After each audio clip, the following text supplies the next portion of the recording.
নমস্কার। এই মুহূর্তের বিশেষ গুরুত্বপূর্ণ খবর।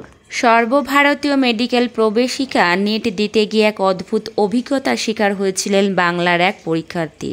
হলে তার হাতে এসেছিল একটি ছেঁড়া OMR শিট, কিন্তু তা নিয়ে অভিযোগ জানানোর পরেও উত্তরপত্রটি বদলে দেওয়া হয়নি।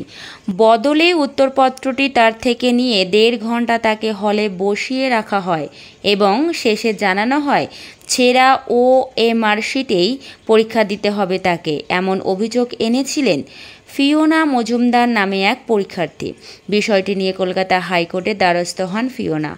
আদালতকে পরীক্ষার্থী জানান পরীক্ষার দিন তার 1.5 ঘন্টা সময় নষ্ট করা হলেও তাকে অতিরিক্ত সময় দেওয়া হয়নি, বরং বাকি থাকা যৎসামান্য সময়ের মধ্যে পরীক্ষা শেষ করতে হয়। এ ব্যাপারে পরে পরীক্ষা পরিচালনাকারী সংস্থা NTA এর কাছে তিনি গোটা ঘটনাটির বিবরণ দেন। আবার পরীক্ষা নেওয়ার অনুরোধ জানালেও সেই অনুরোধে সাড়া দেয়নি NTA, আর সেজন্যই হাইকোর্টের দ্বারস্থ হয়েছেন তিনি।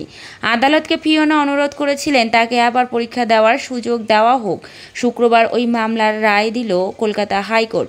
আদালতে নিটের পরিচালন সংস্থা NTA ওই পরীক্ষার্থীর আনা সমস্ত অভিযোগ এবং যুক্তি অস্বীকার করেছিল। হাইকোর্টে NTA বলেছিল পরীক্ষার্থী যা যা বলেছেন তা সত্য নয়। ওই OMR স্ক্যান করা হয়ে গিয়েছিল বলে শেষ পর্যন্ত আর বদলানো যায়নি। তাছাড়া ওই OMR এর উপরে কিছু অংশ ক্ষতিগ্রস্ত হয়েছিল মাত্র। তাকে ছেঁড়া বলে অসত্য ভাষণ করেছেন পরীক্ষার্থী, আর তাকে 1.5 ঘন্টা হলে বসিয়ে রাখা হয়নি, বড়জোর কয়েক মিনিট সময় নষ্ট করা হয়েছিল তার। শুক্রবার অবশ্য আদালত তার নির্দেশে পরীক্ষার্থীর পক্ষেই কিছু মন্তব্য করেছেন। মামলাটি উঠেছিল বিচারপতি জয় সেনগুপ্তর এজলাসে। তিনি বলেন, পরীক্ষা কেন্দ্রে মামলাকারী তথা পরীক্ষার্থীর সময় নষ্ট করা হয়েছে এ নিয়ে কোনো সন্দেহ নেই। এতে তিনি ক্ষতিগ্রস্ত হয়েছেন বলে মনে করছে আদালত। কিসের ভিত্তিতে এই মন্তব্য? শুক্রবারই NTA এর এই মন্তব্য যাচাই করার জন্য বিচারপতি সেনগুপ্ত পরীক্ষা হলের CCTV ফুটেজ দেখেছিলেন। তাতে দেখা যায় পরীক্ষার্থী দীর্ঘক্ষণ পরীক্ষা হলে পরীক্ষা না দিয়ে বসে রয়েছেন। সময়টা 1.5 ঘন্টার কম নয়। পরে পরীক্ষার্থী আদালতকে জানান তার কাছ থেকে ছেঁড়া OMR শিট বদলে দেওয়ার নামে সেটি নিয়ে যাওয়া হয়েছিল সেদিন। বলা হয়েছিল ঊর্ধ্বতন কর্তৃপক্ষের সঙ্গে কথা বলে জানানো হবে উত্তরপত্রটি বদলানো যাবে কিনা।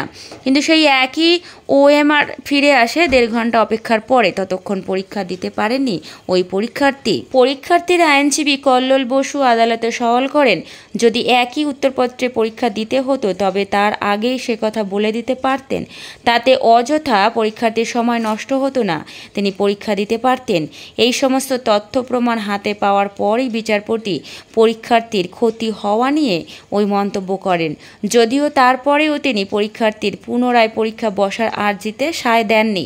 বিচারপতি পর্যবেক্ষণ নিট পরীক্ষা আবার হওয়া নিয়ে সুপ্রিম কোর্টের নির্দেশ রয়েছে। এই অবস্থায় তাই হাইকোর্ট কোনো নির্দেশ দেবে না। মামলাকারী প্রয়োজন মনে করলে শনিবার শীর্ষ আদালতে যেতে পারবেন, কারণ রবিবার সুপ্রিম কোর্টের নির্দেশে গ্রেস নম্বর পেয়েছেন এমন 1563 জন পরীক্ষার্থীর পুনরায় পরীক্ষা নেওয়া হচ্ছে। ডাক্তারির পরীক্ষায় 1563 জনের গ্রেস মার্কস নিয়ে বিতর্কে ইতিমধ্যেই ওই 1563 জনের নম্বর বাতিল করা হচ্ছে বলে ঘোষণা করেছে কেন্দ্র। এই 1563 জনের আবার পরীক্ষা নেওয়ার কথা হচ্ছে। সেই প্রসঙ্গ টেনেই হাইকোর্ট বাংলার এই পরীক্ষার্থীকে পরামর্শ দিয়েছেন প্রয়োজন হলে সুপ্রিম কোর্টে যাওয়ার। একই সঙ্গে ফিওনা আসল OMR শিট এবং CCTV ফুটেজ 1 বছরের জন্য সংরক্ষণ করে রাখতেও বলা হয়েছে।